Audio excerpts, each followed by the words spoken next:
So, what's today? Today's Thursday, so that means I saw you guys on Monday. Okay, we started going over some of the PowerPoint.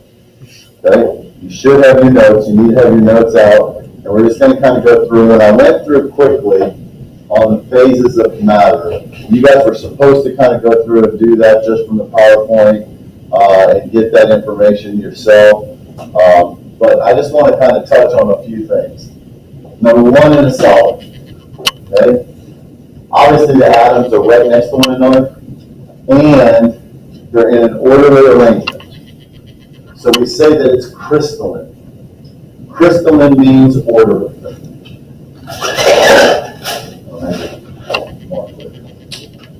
So crystalline, and you might want to just put this out to the side on your notes.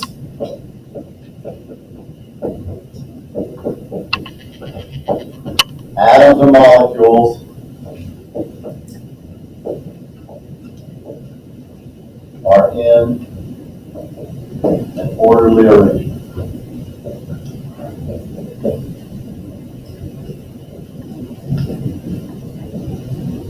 Sometimes you hear the expression of crystal lattice structure. Now, I don't know if any of y'all on your back porch, if you have a deck, there's some lattice work. Sometimes people have lattice and they have the roses growing up it. It's that crisscrossing wood, but it's that repeating pattern. They call it a lattice. So anything that's crystalline, solids are generally crystalline. Even metals, we don't think of a metal as a crystal, but the atoms are ordered and organized. So it is a crystal in and of itself. We usually think crystals as diamonds and gems and things that are going to be brittle or whatever.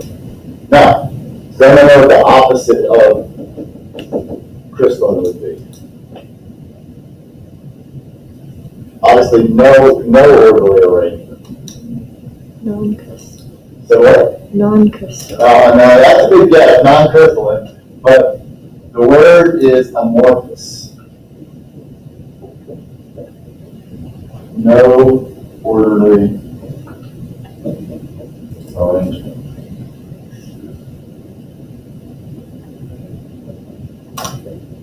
That's the model.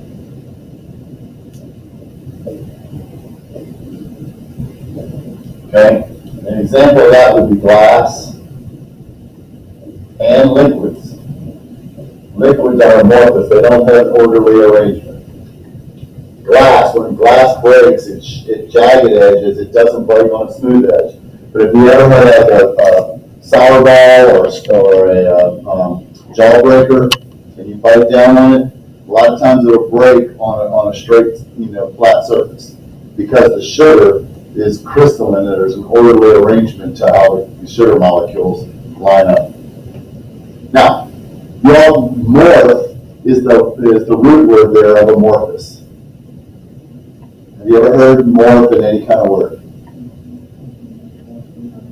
Metamorphosis, right? And what is that? The change of form, the change of shape, right? For a butterfly? Morph means shape. If any of y'all watch the show Star Trek Deep Space Nine, okay, it's on whatever, some sci-fi Star Trek people like to watch it. But there was a character on that show called Morph because he could change shapes. Okay? He could turn into a liquid and go under a door and all the kind of things they do on those crazy shows. In the early 80s, when computers were just coming out, they had a screensaver called Morph, and it was just these shapes that would just continuously change shapes throughout the whole thing. It's kind of like a blob that would just kind of constantly be changing shape, so they call it Morph.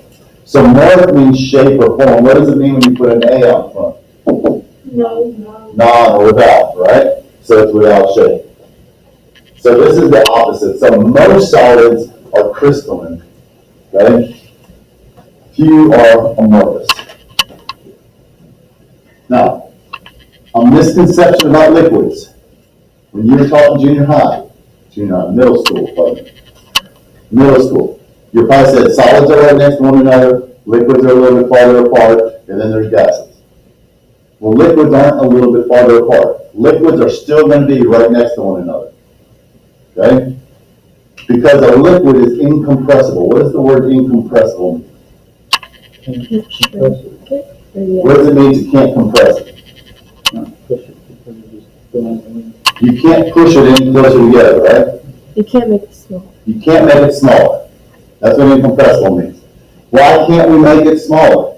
What does that mean about the atoms and molecules?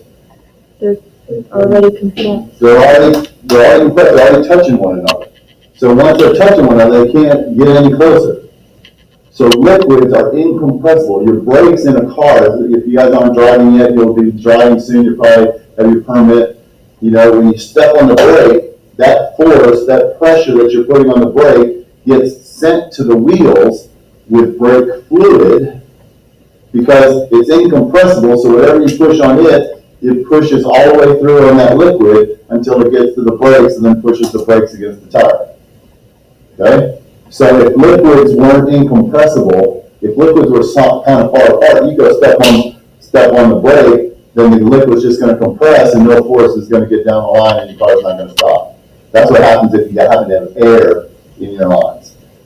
Okay?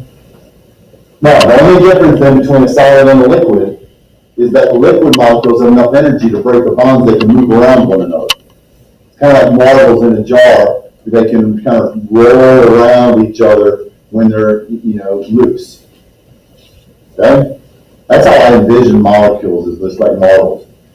So if I pour those out of the jar, you can see the marbles rolling around one another. That's what happens when you pour a liquid or even pour a gas. The molecules are just rolling around one another. They have freedom of movement. As a result, they don't have a definite shape. But they are still right next to one another, so their volume, the amount of space they take up, is the same. So if I take my 12-ounce can of Mountain Dew and I pour it on the table, it's still going to be 12 ounces. It's just going to be all spread out because it doesn't keep the shape of the container, but it's still going to be 12 ounces because all the molecules are still right next to one another. They don't break apart, they don't get any closer. So it has a definite volume. Okay? We have all those copied down? All right, in a gas, they're just spread out, so therefore no definite volume, no definite shape. They expand without limits. So, if you've have you ever gotten a helium balloon and breathed in the helium type thing? Yeah. Kind of fun, the voice sounds so crazy. But that's when, just realize this, that helium is so light that it escapes the gravity of the earth. So when you exhale that helium, it's going to go out and expand, not only keep expanding the entire atmosphere of the earth, it's going to expand into the universe. So your helium voice is literally moving constantly out into the uttermost parts of the universe because the gas is going to naturally spread out to the size of its container. But helium has no bounds. So you really are speaking to the universe if you breathe helium and speak with it. Okay, obviously they're very far apart, so it's easily compressed, so there's a lot of room to push them together. Okay? Low density, because again, they're far apart, that's what density is, how closely packed the molecules are. Now, shoot. You guys probably already cheated and looked. Okay? But the term up there was vapor. What's the difference between a vapor and a gas? You hear the term vapor all the time. Isn't it kind of like a liquid too? Well, you kind of think of it like a liquid because you think, it's a wet gas type thing. But that's not really what it is. That's kind of what I think most of us imagine when we hear the word vapor, because we think of like a vaporizer, which is, just kind of like putting water droplets in the air. Benson? What? Benson? No? Good guess, though. Think of the terms, the substances that we use the word vapor with. Water vapor. If you ever when you put gas in the car, on the pump, it says caution, gasoline vapors are harmful to your health. Okay? Gasoline vapors, alcohol vapors, if you have, rubbing alcohol or something, if you smell it. Okay? Vicks Vapor Rub. What state are all those substances at room temperature? liquid, or the X is a solid, right? So the substance, a vapor is a substance that, and I'll put this up here, but a substance that, although it's in the gaseous phase, water turned into a gas, it's normally a solid or a liquid at room temperature. But once it's a gas, it acts just like a gas. But one of the things that I'm going to really focus on, and all these words that we've heard all our lives, we've heard about crystals all our life, but we didn't really know what the definition of crystal really meant. Vapor is a term you've heard your whole life, but you really don't know what the word vapor means. Now you do. A substance that, although in the gaseous state, is normally a solid or liquid at room temperature.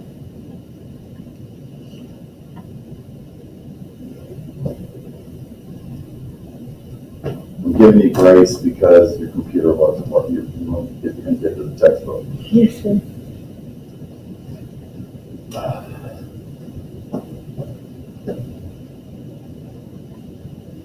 What is kinetic energy?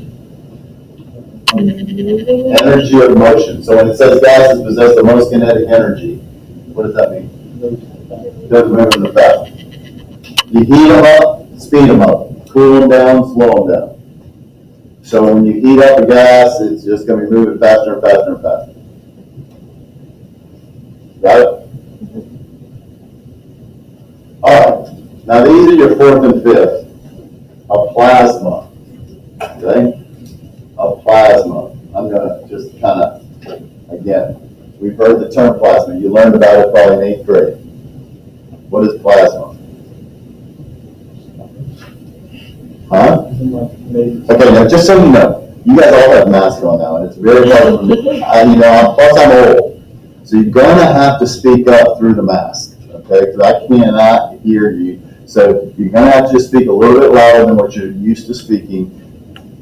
You have a mask on, I'm old. Okay? Try again. Isn't it stars? Stars are in a plasma, yes. Where else? What has to be true about the temperature for a plasma that you know? It's got to be real hot, okay? Real hot. I thought that's what you said, but maybe you did. Based upon the look. You said cold. It's real hot, like lightning strikes. Because a plasma is a gas composed of ions. So the energy from the sun, the lightning strike, the high temperature, it knocks the electrons off of the molecules. And so you have positively charged molecules, ions, and electrons. So you have a charged gas. Now when it cools off, the electrons go back and they make molecules neutral. Okay? So it's a gas composed of ions. It occurs at high temperature when electrons get knocked off by atoms and molecules. Now that's what happens in the ionosphere, in our upper atmosphere. It's super high up.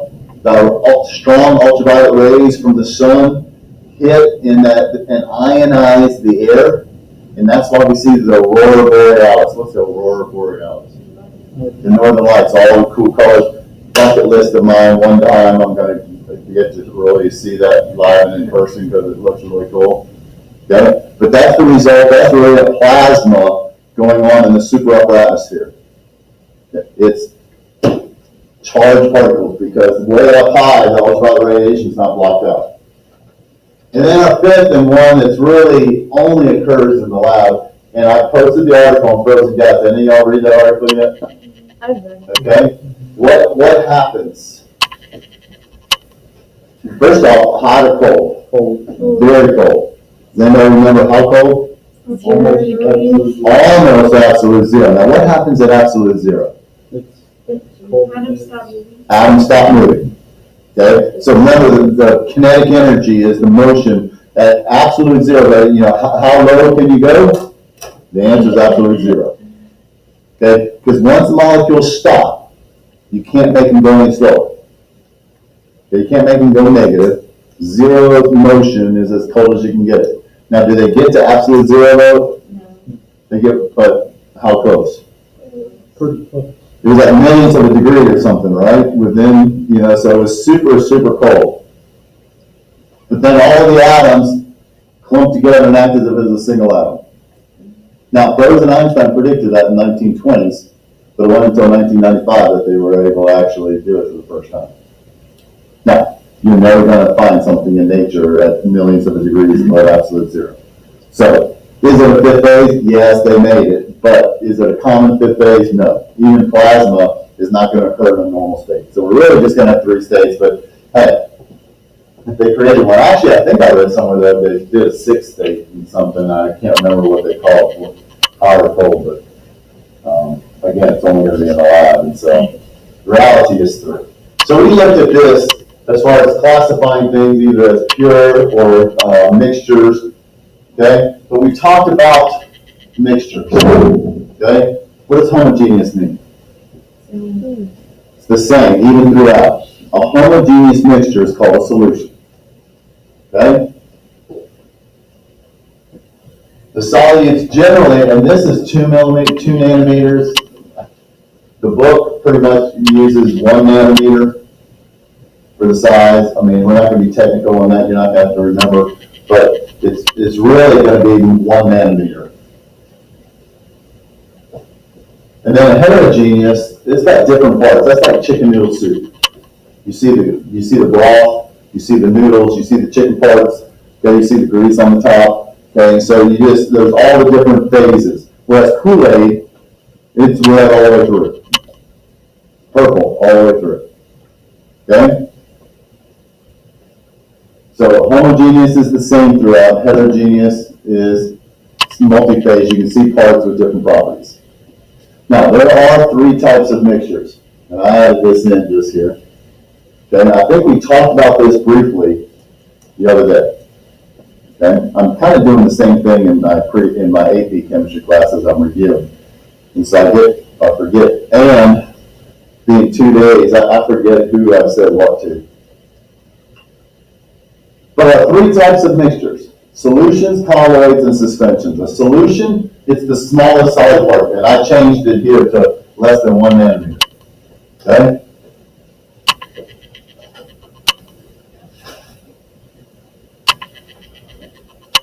Now, a solution, if I take, this is a solution. Solutions are always clear, not necessarily colorless, but they're going to be clear. This is a clear blue solution. This is a clear colorless solution. Okay, this potassium iodide dissolved in there. Solutions are always clear. Okay? Because the particles are so small, the light can just pass right through it, and it doesn't have any issue. But if I pour this through a piece of filter paper, the blue is going to go right through the filter paper. Because you know that filter paper is just a mesh. It's got little tiny holes. The water gets through, but the big particles can't. Well, these, in a solid, the particles are the same as the water, same size, and so as a result, they go right through the filter paper. Now, even finer filter is a human cell, a membrane. Jim, I know what the fancy word for that is, for let some things in and other things. Nucleus, I don't know. Now, the nucleus is on the inside. Osmosis? Now, that's the natural flow through a semi-permeable membrane. Have you heard that for the cell membrane being a semi-permeable membrane? That's really just a superfine filter. It's a gateway, but it only lets the smallest of particles through. Solute particles for a solution are small enough to get through the cell membrane. So the salt can get in and out of the cell, okay, because it's in solution. So these are the smallest. So there are 3 types of mixtures. There's really a Cinderella thing, small, medium, large. Okay, colloids are the medium-sized particles. They look oftentimes just like a solution. So it's hard to tell. Now, the way that we tell the difference is with what we call the Tyndall effect. Now, I showed you, I said turn to page 390. How come I don't have your textbook right here? If you look on, now I'm jumping this note, page 390 is going to be chapter 13.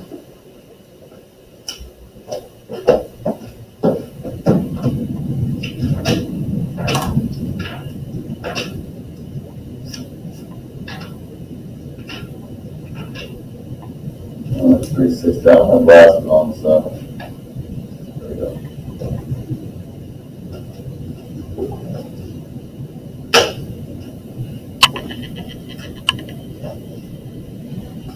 So notice you shine the light through the solution. Without the light, they're going to look identical. But notice you can see the beam in this one, you cannot see the beam in that one. The Tyndall effect is the fact that you can see the beam. Okay? Now, all of you have probably experienced this at some point. Yeah, y'all gone to the beach and gone crabbing at night, or going out walking on the beach at night with a flashlight. Okay? And then you shine the flashlight up into the sky, and you can see the beam of the flashlight going up into the clouds. That's the Tyndall effect.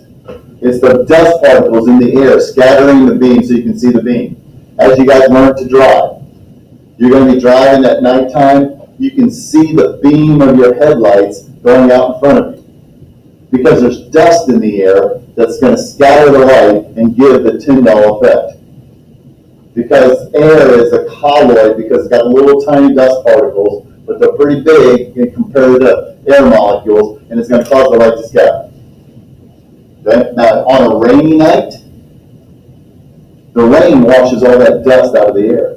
So on a rainy night, it's hard to see because your headlights, sometimes I can't even tell if they're on or not. I have to flip them on and off just to make sure.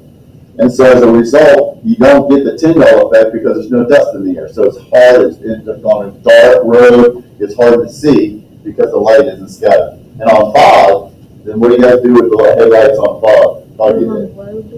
Put your low beams on, right? Because if you have the high beams, you're going to get massive Tyndall effect. So much it's just going to make this white sheet in front of you. You're not going to be able to see anything. Okay? But it's the scattering of light through here. That's all the Tyndall effect. So solutions, the light passes right through. But for a colloid, you can see the beam. That's how you can tell oftentimes between a solution and colloid. Neither one of these will settle off due to gravity. So this has been sitting here all the time, the solid particles. What keeps the copper sulfate from settling up? What do you think? Why doesn't the copper sulfate settle up?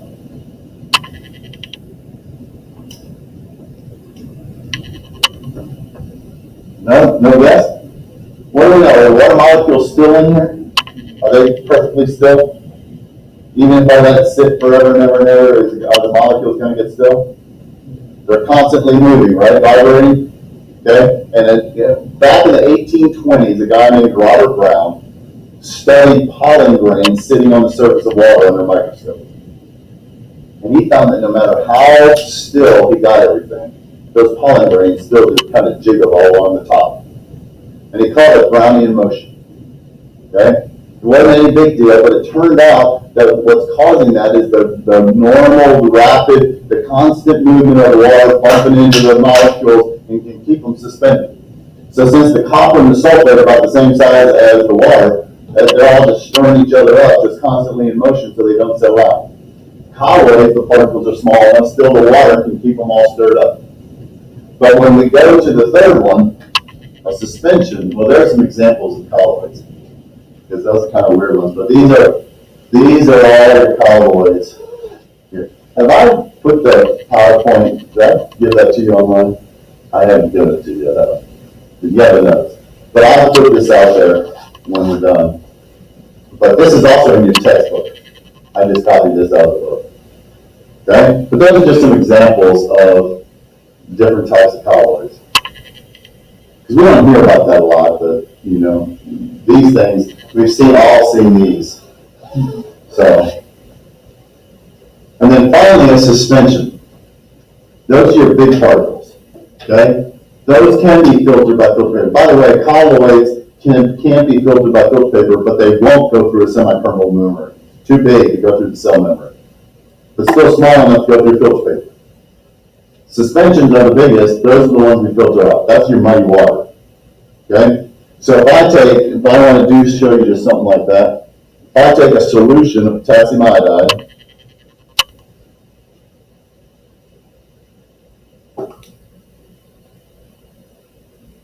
so it's clear and colorless, but there's some potassium and iodine floating around in there.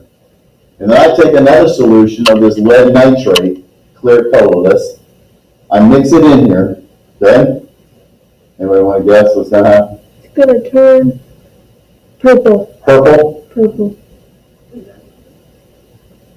That's a good color gas, but it's not. Okay? Turns a bright yellow though. Okay? Notice now, it's the lead that forms the bright colors, which is why lead was used in paints in the early days. Okay, but then they found out that the paint chips off, little kids eat the paint, they get lead poisoning, and it affects their intellect. Okay? But notice that it's cloudy now. This is no longer going to be a solution or a colloid. I now know it's a suspension because it's cloudy. I know that there's a particle just suspended up in there. I can filter this out. This would be yellow, would be collected in the filter paper. Or if I just let it sit, like these have been sitting over the weekend, the solid is all going to settle out through the gravity because they're big particles. Okay? So we have three types of mixtures. And then here just on the chart, it just kind of breaks down the properties of all three. And this again is in your textbook. Okay? Figure 1.7 in your book. Just to give you some, just an overview of the three types. All right. So now we're kind of going to get into the new stuff. Elements. There's your periodic table of the elements. If it's an element, it's going to be on that chart. Right now there are 118 known elements. Only 92 of them are considered natural. Okay? So when you look at all of it in your uranium, on this particular periodic table, okay, black is going to be a solid, blue, and there's only two of them, blue is a liquid, red is a gas. Okay? The outlined ones are man-made. Okay? So notice that 92 is the last, of the rest of them are all man-made. This all started in the 50s and 60s. They were making this, and these last 118, they've just been discovered in the past 5 years or so. Okay? Now, those elements that are man-made, they only exist for a fraction of a second. Then they go blow back apart. But they made them, and so they say, hey, it was a substance. It was an element. There's really only 90 because 2 of the 92 are outlined. Technetium, that was the first man-made one. It's not found anywhere on Earth. Promethium, not anywhere on Earth, but they have found it in stars. Okay? So, the smallest part of an element is going to be the atom. That's going to be important right there. The smallest part of an element is an atom. Most atoms, like when you talk about a sheet of gold, it's going to be gold atom, bonded to gold atom, bonded to gold atom, bonded to gold atom. But if we take a big breath right now, what are we breathing? Oxygen. And what's the formula of oxygen gas? O2. O2. Oxygen is what we call a diatomic molecule. Oxygen in its natural state, when it's just oxygen gas, it's always going to be O2. There are actually 7 elements that are diatomic. Okay? H2N2. Anything that ends in gen, G-E-N, or ene, I-N-E. Now, there's 7 of them. They start at number 7 and make a 7. Nitrogen, oxygen, fluorine, chlorine, bromine, and then I say iodine. I know it's iodine, but iodine's a bit of the family term. Now, aspartame is radioactive, so it gets kicked out of the family, and you replace it with hydrogen. So it's hydrogen, nitrogen, oxygen, fluorine, chlorine, bromine, iodine. And those 7 are always diatomic. They're much more stable together, being in 2s than they are in 1s. You need to know that for the rest of the year. Okay? That's an important point. That those 7 substances are diatomic. Okay? So if I say, something burns in air or burns in oxygen, it's going to be plus O2, not just plus O. If oxygen gas, like when the peroxide decomposed, when I did the elephant toothpaste, hydrogen peroxide decomposed into water and oxygen gas, so it's going to be O2 gas. Okay? So it's always going to be that O2. It's not going to just make O or O3. O2. Those 7 are always when it's just, now, when it's combined, It can be in any ratio, but when it's by itself, it's going to be diatomic. Okay? Now, the symbols are derived a lot of times from the Latin. Okay? First letter is they try to make it phonetic. So you go hydrogen, helium, He, lithium, Li, beryllium, Be, boron, carbon is a C, nitrogen N, oxygen O, fluorine F. A lot of people want to put FL for fluorine, but that's Florida. And when you spell fluorine, it's Fluor, not Flour. Because if you do OUR, that's flour. Okay?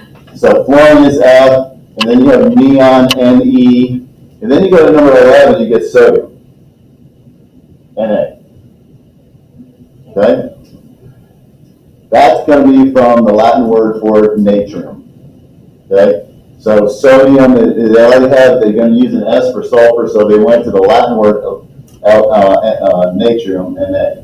And then magnesium, aluminum, silicon, phosphorus, sulfur, chlorine, argon, potassium, again, is K, not P, because it comes from the Latin word catrium.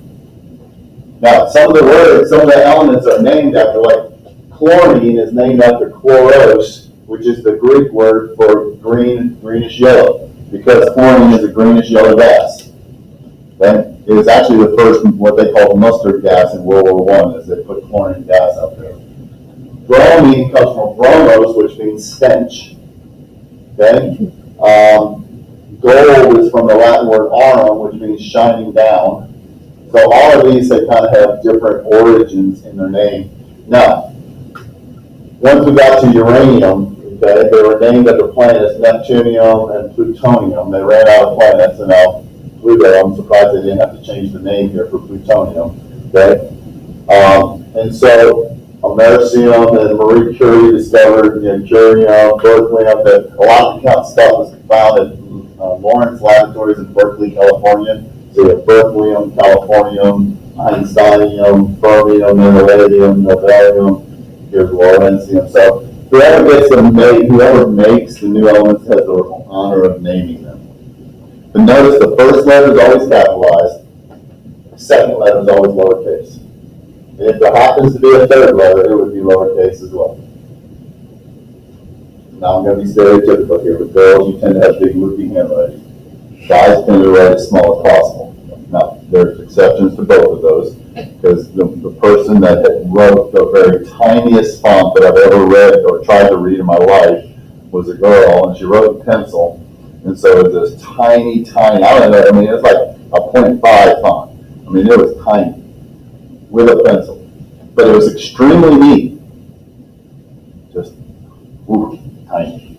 Okay, but girls, whoever, second letter has to be lowercase. Don't make it big and loopy and make it look like there are two capital letters next to one another. Because if we say CO versus CO, this is the element cobalt. This is carbon and oxygen, carbon monoxide. Okay? Two completely different things. A metal, a gas. Okay? Both this will give you cancer. This will just cause you to die. It'll suffocate you. Carbon monoxide forms more stable complexes with hemoglobin in your blood than oxygen does. So if you're breathing in both oxygen and carbon monoxide, the carbon monoxide sticks to your hemoglobin, ties them all up. You can't get any oxygen to your cells. Isn't that what cars do? The cars that's what it's over. If you start a car in a garage, some people commit suicide by, sitting in a car in a garage. Cars nowadays are supposed to be a little bit more efficient and only make carbon dioxide, but there is still some carbon monoxide. Okay, so the smallest part of an element, okay, is an atom. We have to know the chemical symbols. Oh, here, some nonmetals are even polyatomic.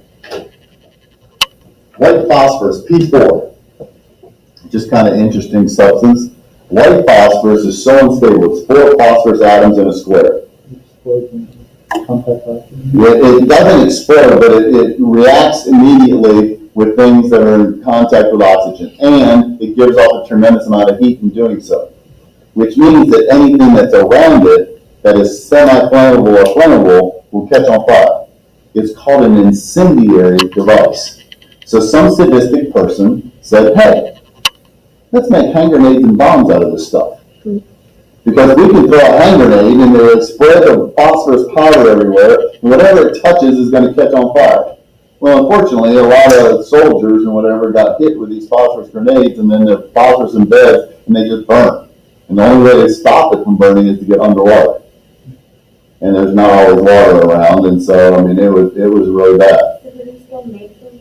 Yes, they did. Okay, Okay. that'd be banned by Geneva. Well, it seems like it, but you know, water is pretty nasty, and so, anyway, and sulfur is an actual S8. Now, phosphorus is another form of phosphorus that's P8, and that's what they use in strike anywhere matches. It's more stable, but the friction from just striking it on anything will cause it to catch on fire and burn the piece of wood that the match. The red phosphorus? The red phosphorus, yeah. And so it's red phosphorus, that's what's on the tip of strike anywhere matches. Just some practical, you know, what goes on. So your periodic table. So there's 3 classes of elements. You have metals, metalloids, and non-metals. Okay, that's the next page of notes.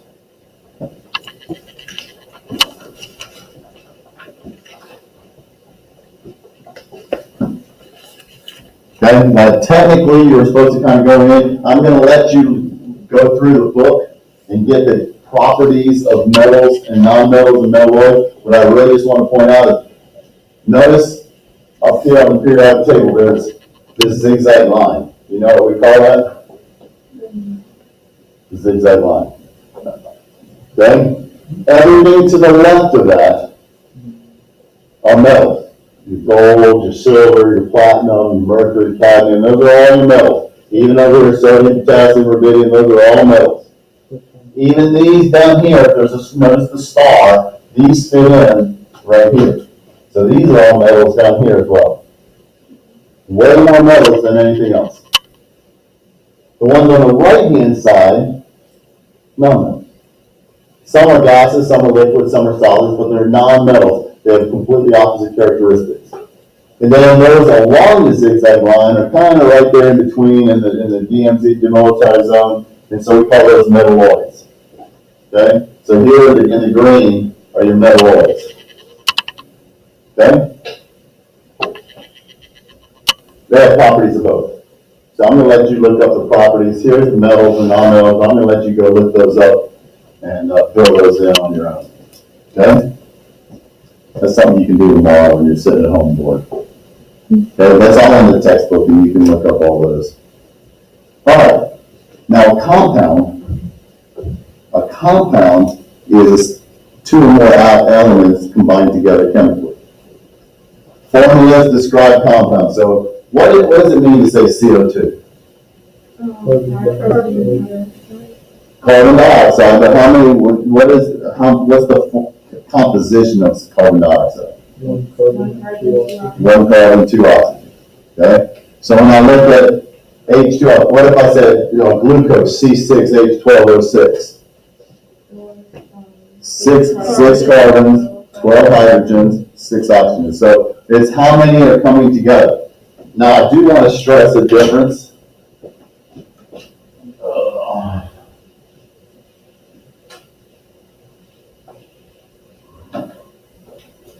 In that, if I say O2 versus 2O, this is going to mean I'm going to have 1 oxygen molecule, and I'm showing you a little bit how we would represent that. But that's 1 molecule of oxygen, but the oxygens are bonded together. Does anyone know what the 2 lines mean?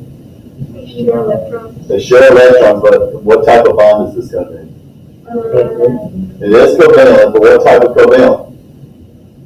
2 lines. Okay? Did you not learn about single, double, or triple bond at all in your physical science? No? All right. 2 lines means double bonds. That means you're going to share four electrons instead of 2. Right? Now, you don't need to know that yet. We'll learn that way later. This means that you're going to have 2 independent oxygens. They are not bonded together. If I wrote a 2O2, that means I'm going to have 2 oxygen molecules. Okay? So the coefficient distributes to the whole thing, but the subscript is going to tell me how many things are bonded to one another. So elements are like your letters, compounds are like your words. Compounds are made up of, there's only the 92 elements, but you can combine them in a bazillion different ways. There's no limit really to the number of compounds that can be made. But the smallest part of the compound is a molecule. Okay? It's a molecule. Now, I'm going to show you a picture in the AP book. Find it.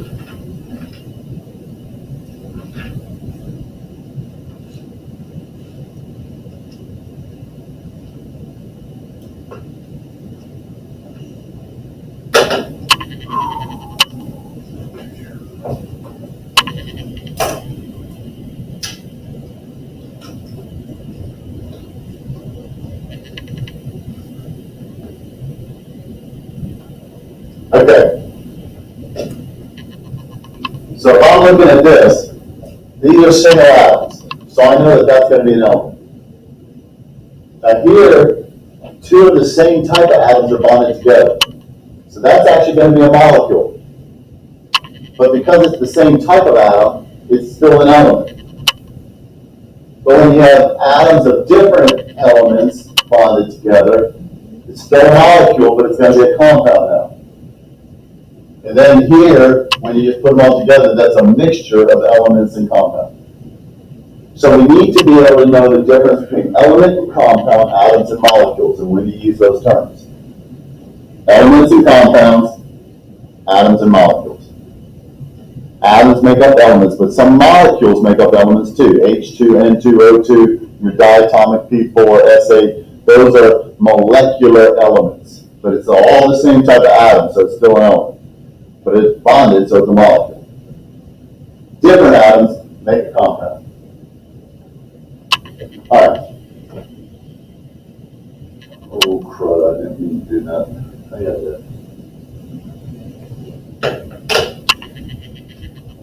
I'm almost finished. I just need to get through this. This right here is very important. I think it's written out in your notes. I don't think we have a fill-in on that. 3 differences between a compound and a mixture. Put a big star by that. Write to yourself, know this. Okay? This is important. This is where we're going to end today. In a compound, the components combine in a definite weight ratio.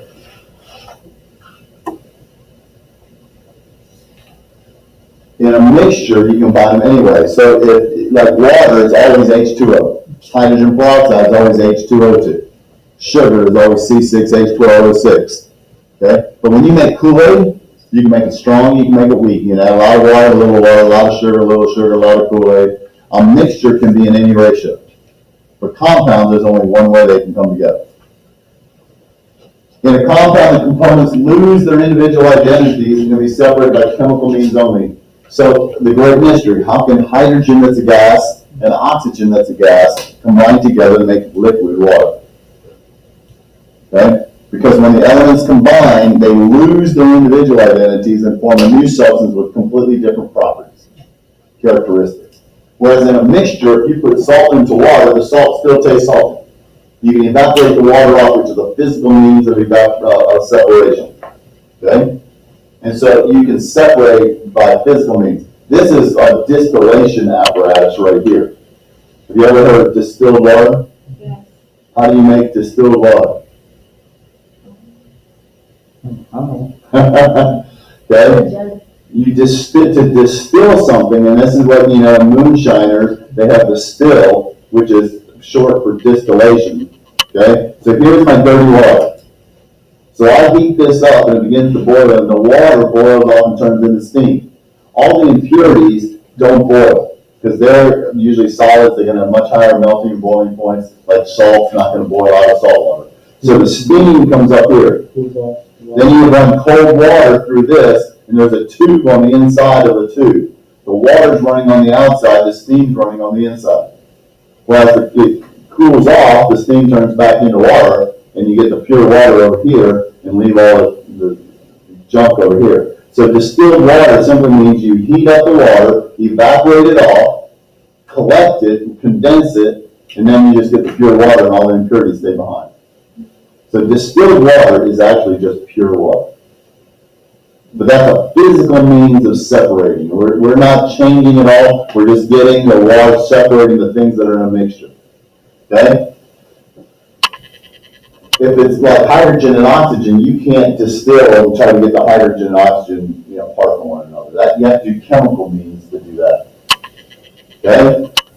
Now, salt water is a mixture because the salt can be separated from the water by evaporation. That's a physical process. So if I put salt water in here, distill it, I can get the pure water. And then lastly, in a compound, and tomorrow, and I may end up having to do this for you guys again on Monday, but there's evidence of a chemical change. So in other words, heat's given off, fire's given off, smoke's given off, bubbles. There's some way hey, something's going on. You don't want to see all that when you're making your Kool-Aid. Okay? You don't want to see bubbles or fire or any of that when you mix it. It's kind of scary. Okay? Unless you're going to like Kobe restaurant where they cook on your table and make the onion volcano and all that kind of stuff. Okay? So we need to know the three differences. Okay? And by the way, IE always means for example. And that should be a lowercase I, but I think computer, since it was off that period, it automatically capitalized it. The real IE is always means for example. Okay?